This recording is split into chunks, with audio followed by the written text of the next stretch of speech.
அம்மா, இந்த உலகத்துல இருக்க எல்லா தங்கத்தையும் உனக்கே தரமா.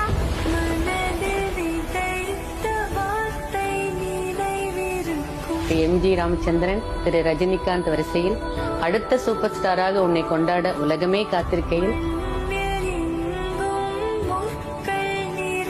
அன்னைக்கு 2 சம்பவம் நடந்தது. அந்த இடமும் அழிஞ்சது, அவனும். எனக்கு ஒரு வாக்கு கூட நீ எப்படி வாழ போறியோன்னு எனக்கு தெரியாது. ஆனா சாகும்போது இந்த உலகமே மதிக்கிற பெரிய சுல்தானாவாதான் இருக்கு. ஜோசப் விஜய் எனும் நான்